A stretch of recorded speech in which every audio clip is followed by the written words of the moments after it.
was born in Dallas, Texas, February 15th, the day after Valentine's Day in 1943, right in the middle of World War II. And here's a way you can remember that. Here's a way you can place me in time. My father was in the Marine Corps. There are two big Marine Corps bases in America, one on the East Coast, one on the West Coast. He'd been at Camp Pendleton with my mother, and she got pregnant there. And right before I was born, she came home so I could be born in Carrollton. Her parents could take care of her. And while she was recovering, my father was transferred to Lejeune all the way across the country. Now, anything going the southern route from Southern California over to one of the Carolinas would go through Carrollton. And that is one of the magical things or miracle things about this city, is all those railroad crossings that come together in downtown Carrollton. Well, he read the schedule carefully, and he told her what time his troop train would be coming through Carrollton. She went down there to the depot, down to the Carrollton depot, and stood there with me. And when they went through, he leaned out the window, and they blew kisses, and she held me up. And that was the first time my father saw me for a few seconds. And my father has a very interesting story. I'm not going to really get into it, though, because but what was all connected to the war, because the 4th Marines were sent to the South Pacific, and they started out in the Mariana Islands. And they told him to expect 80% casualties, and for all of them to write letters home and get their affairs in order. And I have a beautiful letter that he wrote to me. And after 5 weeks in combat, he lost his left arm. And real dramatic story there. I won't get into that. But when he came home, when he was in San Francisco in the hospital recovering, his attitude was so good, and he was cheering up the other men so much that one of the doctors there told him he should go to work for the Veterans Administration when he came home. So he did. He went to the Veterans Administration in Dallas, and he became a specialist in prosthetics. And boy, there's some interesting stories about him. Really got promoted rather high up in the Veterans Administration because he was one of them. He was one of the amputees, you know. We had arms and legs all over our garage. And one time he was taking us swimming. Every Tuesday night he'd take a car full of kids into Dallas to the swimming pool. And he would sometimes go in with us. And I saw this little kid staring at him. And he pulled a stump over and he said, "You know, that's what happens when you bite your nails." He was a wonderful person. I miss him.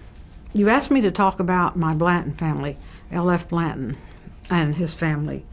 And at the 50th anniversary of Carrollton's incorporation, that's half a century before this one that we're doing now, the city council gave him a plaque, and this is what it said: "Presented to L.F. Blanton for services rendered during its formative years, the city of Carrollton does hereby convey on its golden anniversary the appreciation of a grateful people." The story of L.F. Blanton and Carrollton is a story of two. It had to have both of them to tell the story well. L.F. Blanton grew up, Lester Franklin was his name. Everybody called him L.F., though. He grew up in Shawnee, Kansas, just outside of Kansas City. And he was a farmer, a plains prairie-type farmer, and he loved farming, but very bright and curious man, really into machines. Got a picture of him on something they were trying to make a tractor, where a Model T Ford was up on a kind of buggy platform pulling the plow. But the first new mechanical device, he always wanted to be the first one to try it out. But when he was a young man, he had an accident. He was hunting one night in the dark, and he was in a tree and fell out and broke his back. And after that, he could no longer bend or lift heavy things. So that kind of let farming out. Well, he really was aimless for maybe 10 years in the 20s, and he tried everything. He bought a grocery store and then he sold it. He went to law school for a year and loved it, but just didn't want to sit in a study. He wanted to be outdoors and an active person. And when the Depression hit, late 1929, people in America started moving, especially in middle America, moving all over the place, looking for a place to start over and find something. And my mother had his only daughter. She had almost died from a sinus infection this winter, and he was talking about moving, and the doctor said to him, "Lester, if you move, go south. Get your daughter in a warm climate." And doggone him, he didn't go all the way to Brownsville.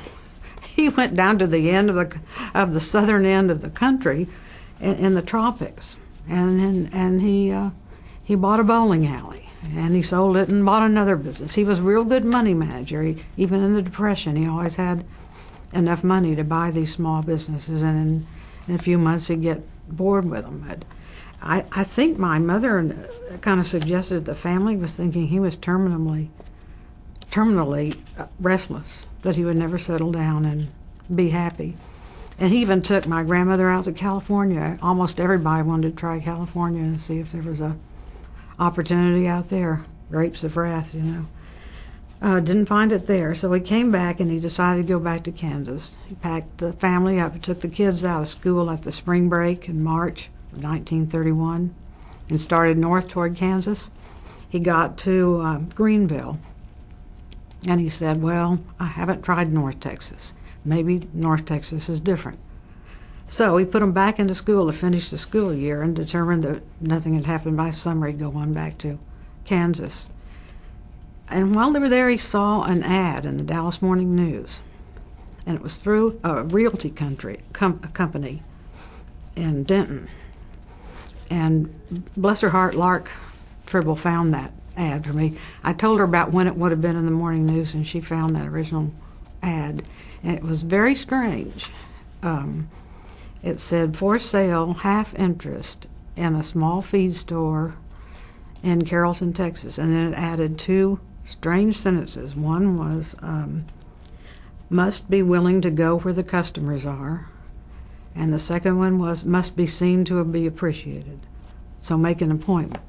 I have a feeling the realtor was just convinced nobody was going to want to go to this little hick town of 900. It was not near civilization or a city, and get this little hokey feed store that was badly in debt. About when was this? This was April 1931, when the Blantons first moved to Carrollton. It had about 900 population, and then when I went off to college 30 years later in 1961, it had about 4,000. So in that period, mid-century, it was gaining about 1,000 people a decade, and I'm sure it was not a regular gain. It was, it'd be spurts of growth, but it was slow. And this was something that was really good about Carrollton. I've asked myself so many times. He drove over to Carrollton, and immediately that day he bought it. He came back and got his family and brought him over, and everybody immediately in love with Carrollton. I don't think he ever even made a trip again. He just never left Carrollton. Many times I put myself in his place, and I thought, because he never talked about stuff like this, what did he see? What was it that changed his whole life? The little feed store, it stood where the big grain elevator stands now. Just a little low-slung board kind of place, and ugly. And why did he get excited? Well, I've thought about that a lot before I did this interview, and I've come up with this. On his way over from Greenville, the first thing he saw was that North Texas was a prairie, like Kansas, part of the same prairie that is Kansas. He knew how to do prairie farming. And by that time, there's some labor-saving devices coming into farming, too. It was like he was home again, except they didn't have 12 feet of snow outside the front door in the winter. And when he got into Carrollton, he looked at the store. He already knew all about seed and feed, and he had the background that he needed. If you turn from that and you look north, first thing you see on your right is that there is a railroad track that goes right past that little building. I mean, it was just asking, build me a business here, and I have got your transportation right here. If you went on down on that same line, past the depot, and you could see that there were a bunch of train lines that met at the depot, you could see the brick factory. Now, this was a little town of 900 people that had a factory made by local people with local materials. If he looked over at the left, you could see the square. The square was built with Carrollton bricks, and you could tell that it had been there. I mean, these people, obviously, there were some real dynamic families in Carrollton. They had laid out a downtown decades ago, built it with their own hands and their own bricks, and on that square, now here's the kicker, my mother never got over this, there was a movie theater. This little hick town had the Plaza Theater. Now, it's not that beautiful brick Art Deco thing that we've got now, but from the beginning, they did it justice. They had a marquee, and Mom said it had wooden benches to sit on. But God, my gosh, how long they had moving pictures out, maybe 10 or 15 years. And yet this little town had invested in having a movie theater.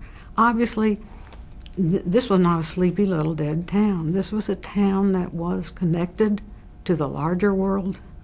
You could see newsreels, but you'd go to the theater if you wanted to keep up with the news. They didn't have television, you know.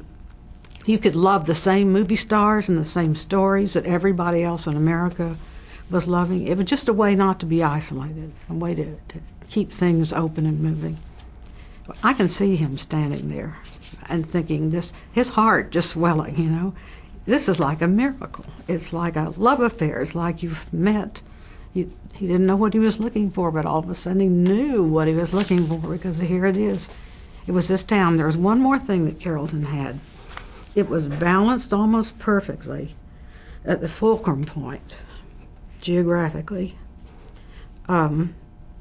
where it could hold development at bay. And this is what I mean.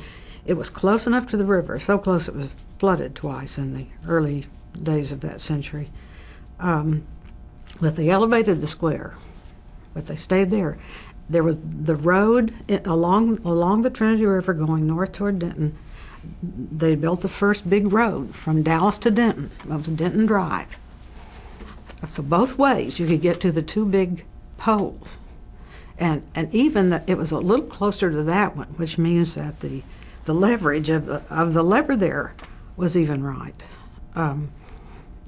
After the highway came through, then the railroad came, and there's the river, the road, and the railroad were all parallel, and Carrollton was right in the middle of them. Now the little settlements on the Elm Fork or on the Trinity River going north, on either side of the river, most of them, all of them up to Denton, even Louisville, even Farmers Branch, were little settlements and remain little settlements. The ones that were north of Carrollton were too far from the river and too far from Dallas, and they kind of faded away. Most of their kids came over to Carrollton to school.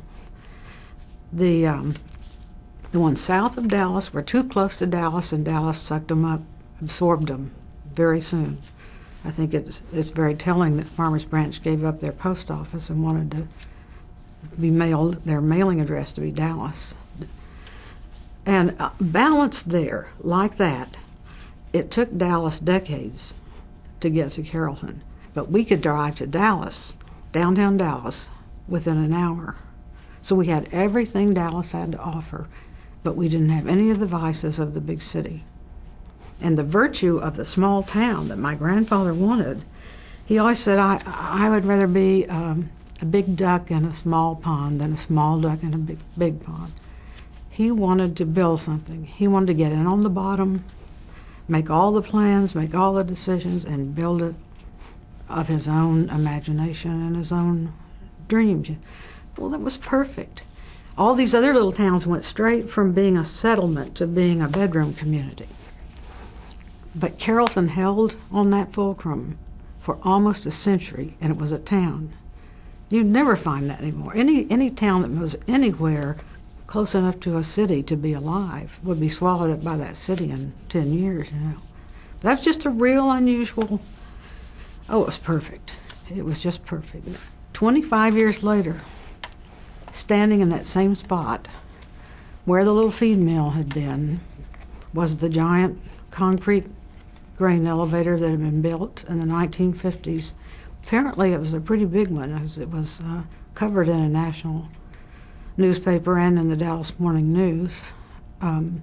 Across the street from that was a lovely little office building and scale house with the gigantic scale where the trucks drove up on it. Scared me. It was such a big piece of machinery, you know.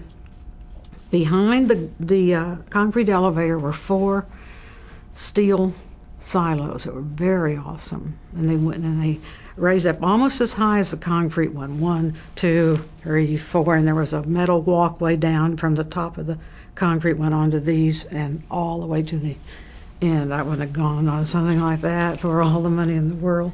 And then beyond that, a corrugated metal building, I think was where they stored corn. Across the railroad track was a big metal steel elevator, storage elevator. That was the first one they built. They built that about 1941. They had to get special permission from the War Resources Department because they wanted to use steel. But as valuable as steel was, grain was even more valuable. So to store grain, the War Department was willing to let them use actual steel plates on it. I think that's probably better for wheat, that and concrete, because of such danger of fires and explosions with storing wheat.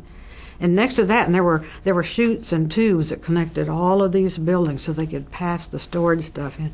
Next to that, and the stored grain would go right into a big 3-story feed mill. That's where they milled the feed.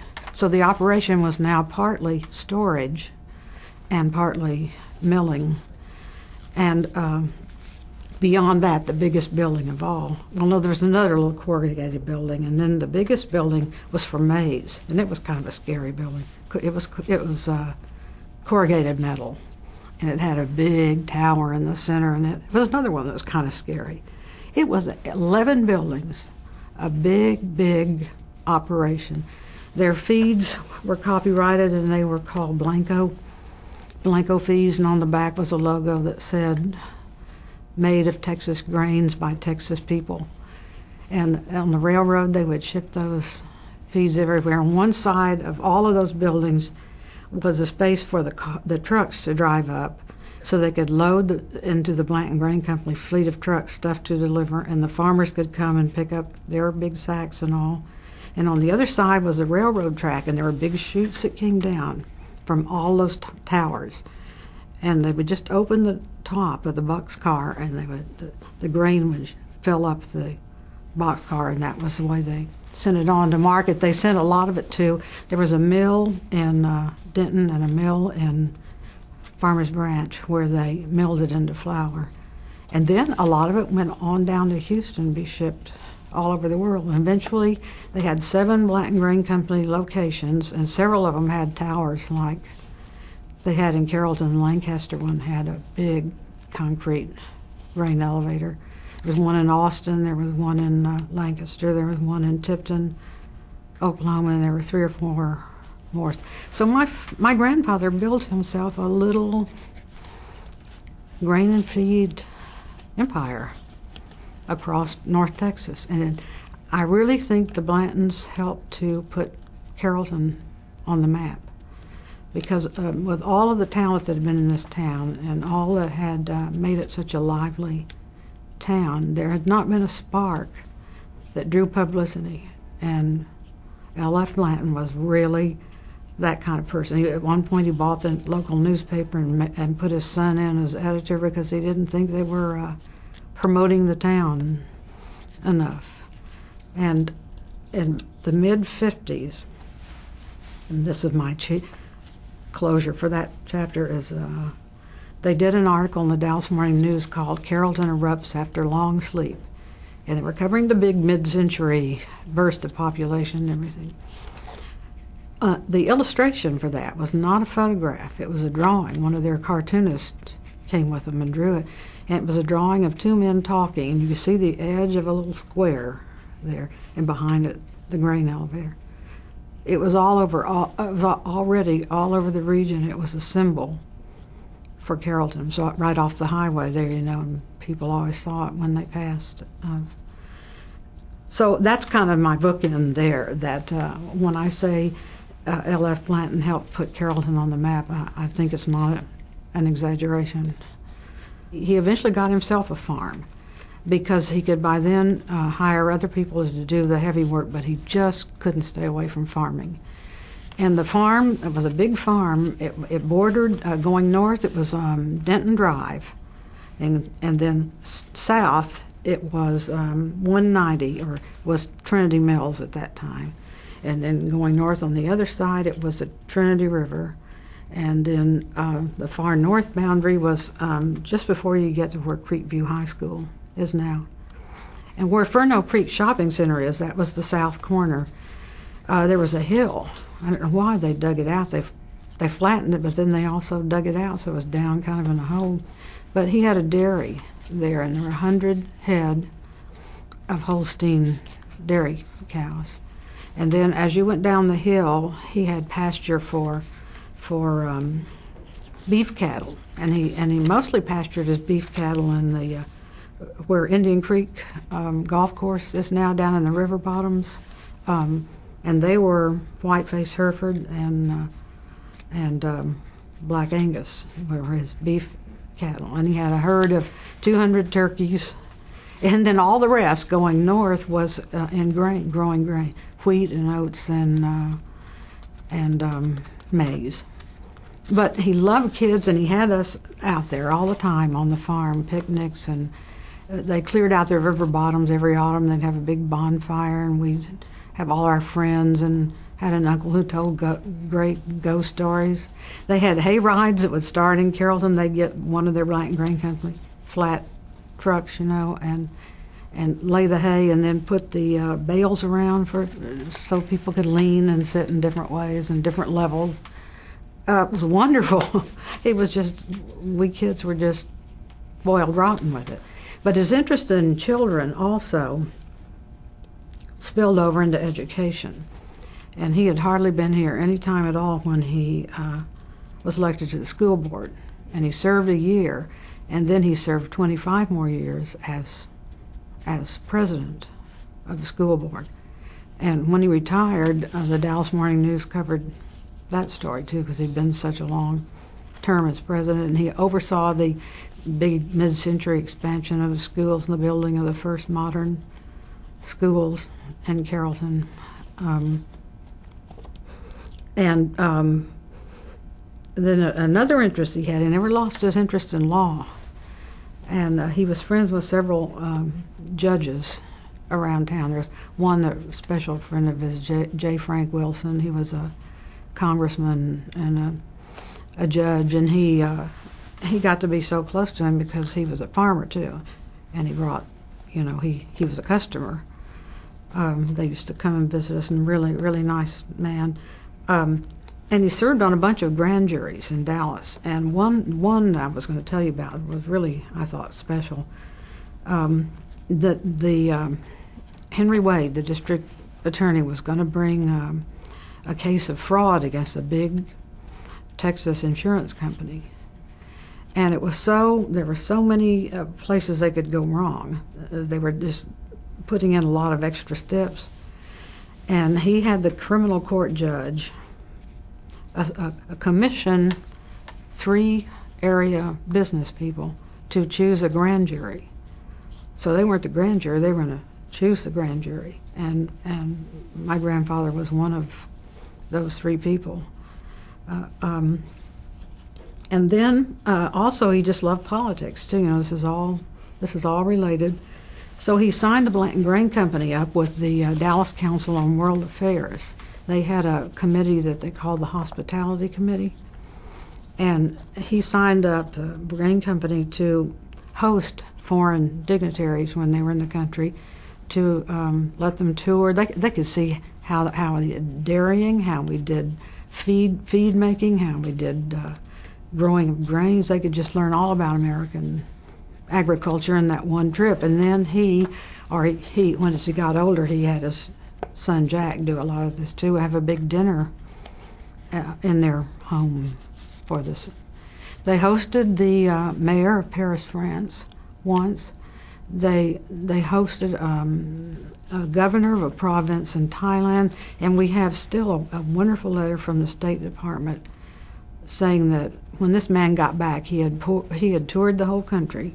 When he got back to Washington, he told them that the thing he remembered most was the Blanton family, and how we had, me and a couple of my sisters sang together, and we sang for him, and we had a big dinner, you know, and he would always remember the warmth of that family. And it was a really complimentary letter and a wonderful treasure for our family. And there was a black African, he was a diplomat, I think. And when we had him for dinner, that was a radical thing to do in the early 50s in a little southern town, you know, have a black person for not only in your house for dinner, but the honored guest. And I like to talk, I'm real interested in religion, and I like to talk to all these people about their religion, and he was a black African Muslim. And we just got into such a discussion, and he could see I was so interested that he pulled out of his pocket his own little personal Quran that he carried with him, written in Arabic, and he had put a handmade cover on it. And he carried it with him everywhere he went, and he just handed it to me. Such a touching moment and a symbolic, real gift from his heart, you know. He had 3 sons that very much like him, followed very close in his footsteps. His oldest son, Walter, he was a really handsome and charismatic man. He was mayor of Carrollton twice, and this is what I brought the notes for. I want to get this all correct. He became one of the directors of the Dallas Grain Exchange, and then later he became the president of the Texas Grain Dealers Association. And while he was there, he formed a new organization of 3 states, Texas and Oklahoma and New Mexico, talking to their presidents and deciding that it would be better to have one regional organization. They had such similar interests, and it would give them a stronger voice, you know. And then he eventually became one of the directors of the National Grain Dealers Association. So he kind of put the name Carrollton out there into other parts of the country too. And then his second son, Jack, he was so much fun. He's the one who told the ghost stories so well. He was mayor of Carrollton, and when he was mayor, there was an article in a magazine about him being the youngest mayor in the country at that time. I think he was 19 or something like that. And he spent 3 terms in the Texas legislature, and after he was out of the legislative business, he became the legislative liaison to the Texas Department of Health and Human Services. So a kind of lobbyist, I guess, from his legislative experience, but for a very good agency and cause. And while he was in the legislature, he probably because of his work with the Dallas Council on World Affairs, he was invited to a conference in Washington for small businesses and small towns that have helped with diplomacy, and he even spoke at that. And the Texas legislature passed a resolution commending him for being chosen for that. And that same year, he was put into the Outstanding Personalities of the South book. There are other things, but I don't want to just keep on. But the youngest son, Uncle Bill, he served 5 terms in the legislature, and he followed his father into the school board and spent 10 years on the Carrollton School Board. And when he was in the legislature, he specialized in educational issues, and especially arts education. And you know how kids are. I really think that how the people my age, my generation, will remember Uncle Bill the most is that he was the voice of the Carrollton High School Lions. And he's one of the 2 people who announced all the high school football games. So you say Bill Blanton to them, and they'll know that that voice will come back to them now, even though they're near 70. In 1986, he was he was retiring, and he was given the Metro-Press Chamber of Commerce Citizen of the Year award, and they did a little booklet on him that they published in the newspaper. And he was the baby of the family, and he was retiring. And so 1986, I make that the bookend of the Blantons in Carrollton. All the rest of them scattered, the grandchildren, you know, was scattered. But they loved this town, and they gave so much to it. My mother was their only daughter, and my father, like I say, he had 1 foot. He was big in the Carrollton Lions Club, and he spent several years as postmaster after he retired from the Veterans Administration. He helped to organize the first Boy Scout troop in Carrollton, and he helped on the farm. You know, when they had round up all the sons and all, even the son that didn't work at the grain company, even some of the grandchildren came in. It took so many to go down into the river bottoms and round up all those cattle during grain harvest. He'd work there some on Saturdays, but his work was mostly in Dallas, and his stories have to do with military connections. He did a radio program in Dallas until the war was over, reporting what was going on the front. And he used to sing it. One of my friends' mother told me she would never forget him singing at bond drives with his, with his artificial arm. And now I've thought about this for a long time because I could talk to you forever. And I've left out big chunks of our experience, the cultural stuff, the stuff on the square, and the churches and the schools and stuff like that. I just want to focus in on some kids who were kids in the 50s and how different it was from what it is today.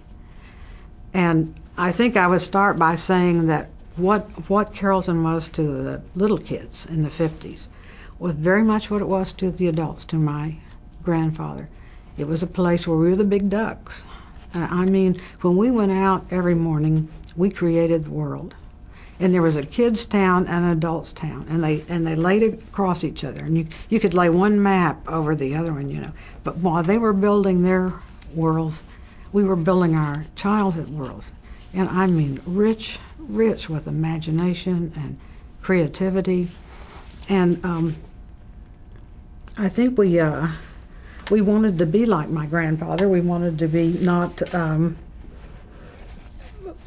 we didn't want to be anonymous, and we didn't want to have our world given to us. And I feel so sorry for kids today who get up in the morning and go to a video game, and the world is created, and all they have to do is kind of an overwhelming world. All they have to do is learn the rules and then play the game.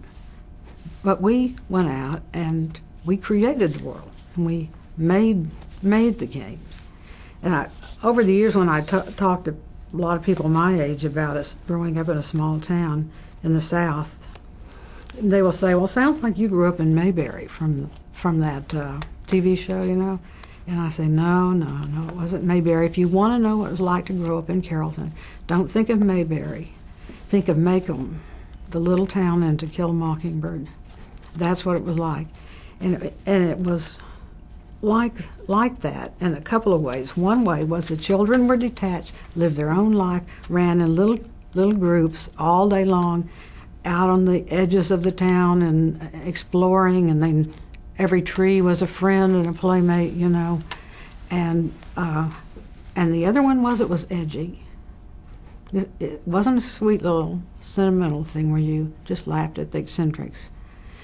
There were adult anxieties that drifted down, like the Victorian children in those novels and poems and all. The anxiety about colonialism and the strange tribes far away and the big wars where strange people killed.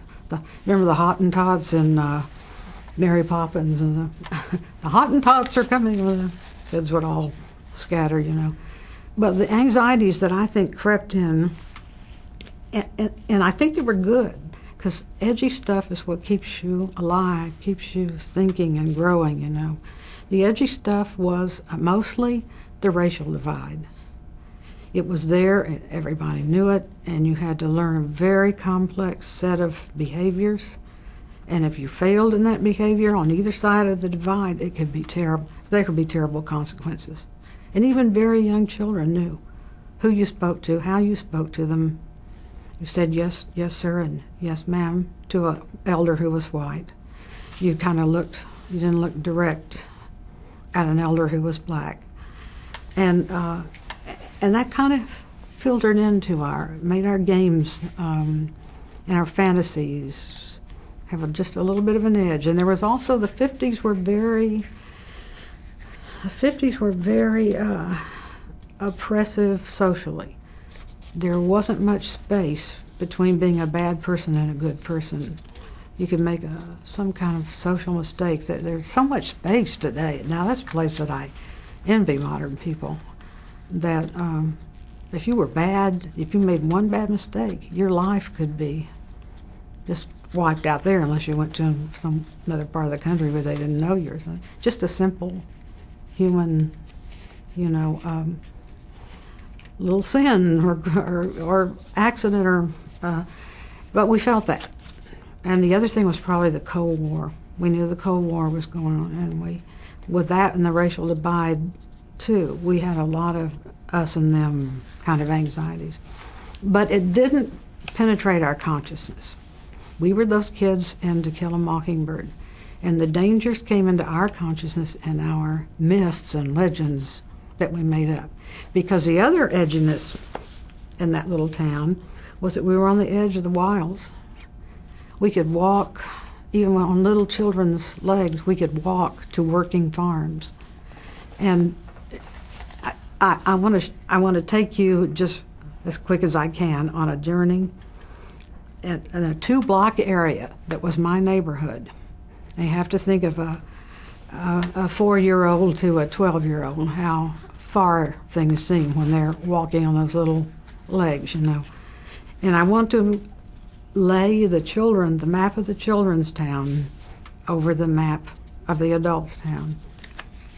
So we would go out of the house in the morning. Couldn't wait to get out. We were never in the house unless it was raining or freezing. And there were children's roads, kids' roads, all over the neighborhood. There were 3 little kids' trails in our yard. One went from the front yard to the backyard, and one went up the hill toward the alley that way, and the other went down the hill toward the alley this way. And so many kids were beating those paths all the time that they made roads out of them. And we would head out into the alley, up and down the alley, and I don't know why, we wouldn't walk in the alley, we'd walk in our neighbors' yards. But there were kids' trails all up and down, and those trails meant something to us. The trail out to the alley kind of went around this way because there was a big goat head sticker patch, and we knew it was there. So it's like building a road, you know, and you go around an obstacle. No, we avoided the stickers. And there were, up and down the alley, there were still some people who had chickens. The roosters would wake us up in the morning, you know.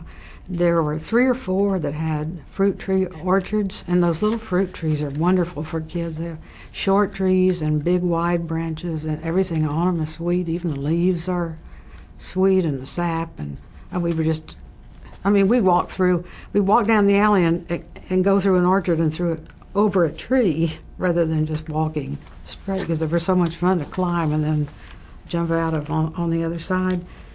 Down to the end of the corner was a willow tree. It's the only willow tree I knew of in Carrollton. It was the Myers, so we just called it the Myers tree. And that was the end of our block of the alley. It was also a meeting place. If you wanted to be real private, you could climb up in that willow and nobody could find you if you whispered quietly, you know. At the willow tree, you could go 3 directions. You could cross the street and go the second block of the alley, or you could go left, or you could go right.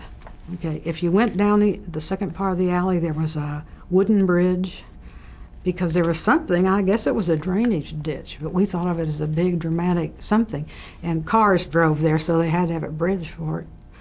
But if you walked to the end of that back out onto College Avenue, which is Beltline now, there was a little concrete thing that looked like a bridge, but really wasn't, just a siding. That was Resting River. And at Resting River, we often just dropped our bicycles there and sat, and we were resting before we made a trip up College Avenue, thinking that would help. None of us ever made it up College Avenue on a bicycle, but at the top of the hill, my grandparents had a huge house with a huge yard. I would not be surprised if it weren't a 10-acre, at least 6 or 7 acre lot. And they entered it from the back, from Carroll Street, and they had a very wide, beautiful concrete driveway that went up the slope to the house. At some point, though, they decided, we really ought to make an entrance from College Avenue, too. But they didn't want to invest in a concrete one, because probably nobody would use it. I don't think anybody ever did. But it was long, long, and had trees on both sides of it. It came from the busy street over to the back where the creek was. That was Shady Lane. Really, the only people who ever were on Shady Lane were us kids, but it was a wonderful place to act out things, you know, and sit and make little houses out of the rocks it was gravel. I don't think any adult ever knew about Shady Lane, but it was there nevertheless, and the kids all knew about it. Okay, if you came around the other way, then you were getting into the edgy stuff. We crossed our yard, we crossed the alley, we crossed the neighbor's yard, and the little street, one road, asphalt, one lane asphalt street. And there we came up against a wall of high weeds and grass that went on forever. Really, there was no end to it. And you could easily fantasize or project that if a child walked a few yards into that, they would probably be swallowed by it and disappear and nobody would ever be able to find them. We were very, very careful. My cousin and one of his friends dug foxholes on the edge of that and took their BB guns there, and it's sort of like a Stephen King novel, you know, if anything was going to come into Carrollton, it would surely come out of that. And they were going to have to get past my cousin with his BB gun before they got into Carrollton. And then going up from the field was a forest. And the forest, I always think of Christopher Robin's 100-Acre Wood. What do you bet that wood was 10 acres, not 100, but to Christopher Robin it was 100 acres. It looked like it went forever. Went from Carroll Road over to Crosby Road, around where Perry Park is now. But we couldn't see anything but the front row of trees. And we had a legend. This was our Boo Radley. We had a legend. It was, there was a woman who lived back in that woods, who lived in a castle, and she had an army of wild dogs. And each child, any person who came close, the dogs would tear them apart and eat them up. I kind of envisioned her as looking like Snow White's stepmother, you know. Years later, my older cousin told me there was a lady who lived over there. We did hear the dogs. She had a big house, but she certainly didn't have a castle. And she had a couple of watchdogs because she was in a wooded area, you know. But this is what I mean about we created our world. And this is what the kids in To Kill a Mockingbird are doing. And as they grow up, they're trying to learn to tell the real villains and the real scary people from the ones who can sound like it or look like it, but aren't really the dangerous ones. It was a exercise in growth to grow up in that kind of. The crowning gem was the creek. All those trees were there because there was a wonderful big creek that ran through my parents' land and down and then south toward Dallas. And the creek was a Tolkien landscape. We were the little hobbits, and we had mountains and we had cliffs, and there were places where the dirt had eroded from the trees, from under the trees, and their roots protruded, and it looked like great hands were coming out. And and I thought that scene in the Old Forest in the Lord of the Rings where the tree roots attack the people and drag them down under the ground. And there was the most fun of all, when they were building that concrete driveway of my grandparents, they had leftover cement in bags, and there was nothing written on the bags, it was just white. And they put them down in the creek, the workers, and just left them there. And they turned to concrete. And my gosh, the stories that we had about that, the giants left their pillows there, Bilbo's trolls who had turned to stone, it was the magic bridge where you had to have a password to get across it. And right in the middle of it, I'm sorry, I'm just going on, right in the middle of it, the creek went under. Well, the creek went all the way under, but it came up. There was a hole there, and then it immediately dived down again, and that made for agitation, a sound in the water, and we called it the gurgling hole. And the gurgling hole was like the entrance to all magic and all other worlds, and we told stories about it, and let's meet me at the gurgling hole, we'd say, and none of the adults knew about it. I had some little plastic spacemen I played with, and one day I took them to school with me, and I left them out in the parking lot at recess, forgot them. When I came back out, one of them had been run over and was all smashed. So I wrapped him up in cloth, and I took him up to the pillars there, and I reached down to the gurgling hole and into the dirt, and I buried him there.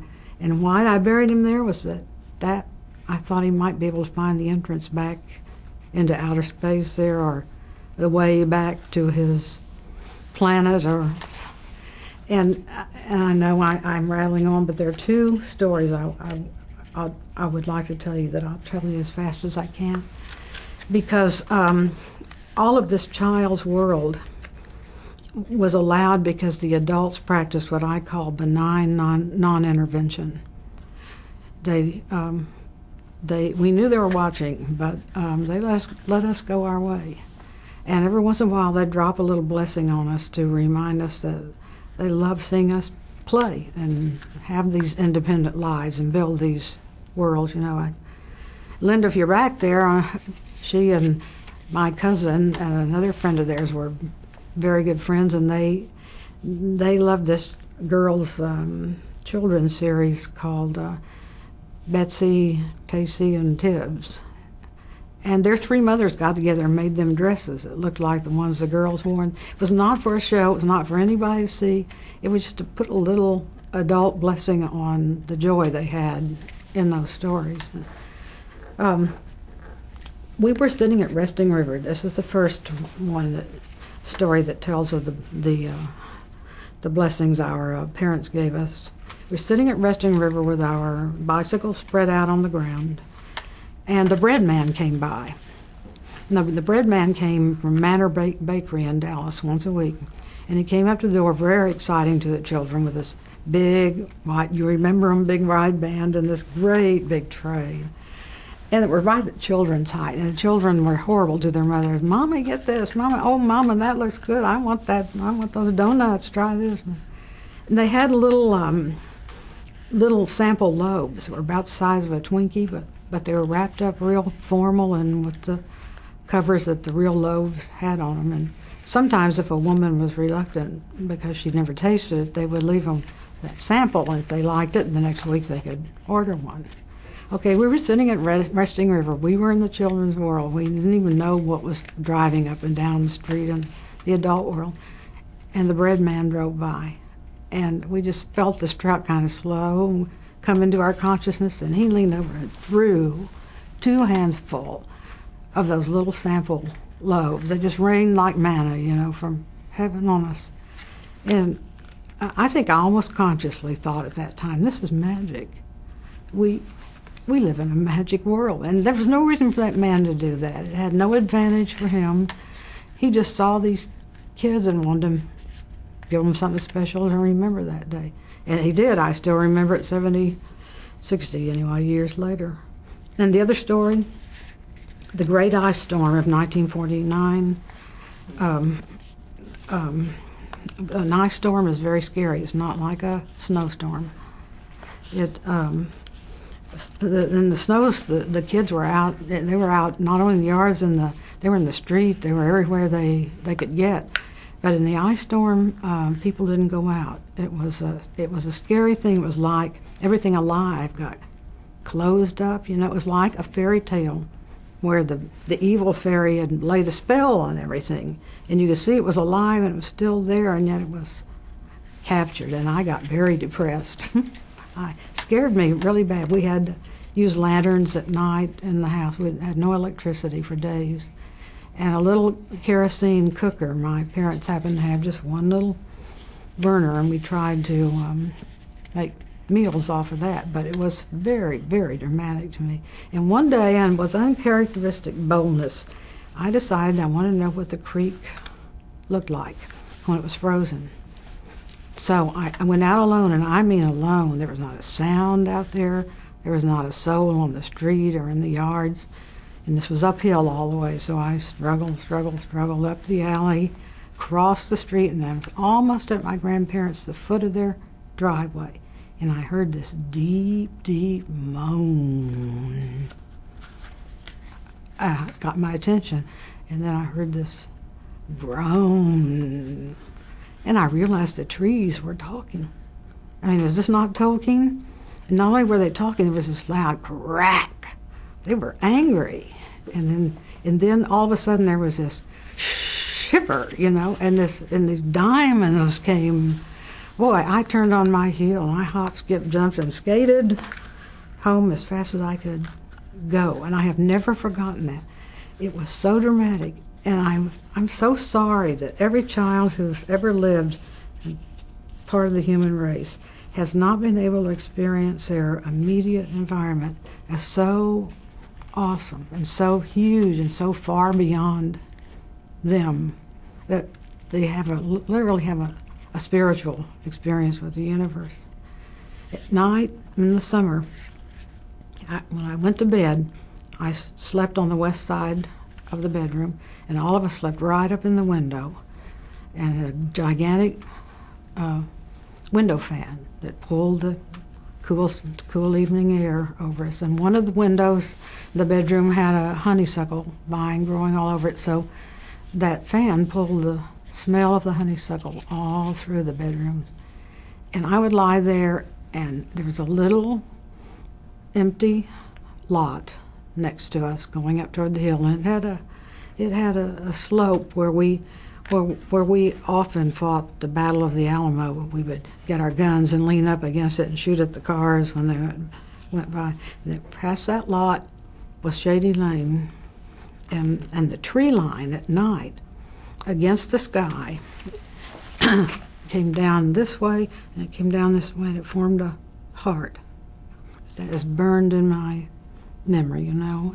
And I would lie there falling asleep, and I would watch in the western sky Orion, the most beautiful constellation in the heavens, rising up through that heart with his lion's head in his hand and his belt on fire. I could have been a child 3,000 years ago in Egypt. I was having the prototypical human initiation into the universe and into this great thing that has created us and sustains us. And I really think that's how people should live. Every human being should. And if I had the ability, I would give everybody the choice to live like that if they wanted to. We should fall in love with the world that created us, and more important than that, we should fall asleep. We should fall asleep in that world, and that's how human beings should live. And that was our little piece of heaven, and that was the town I grew up in. Yeah, but it was a blessing to live those years in that place.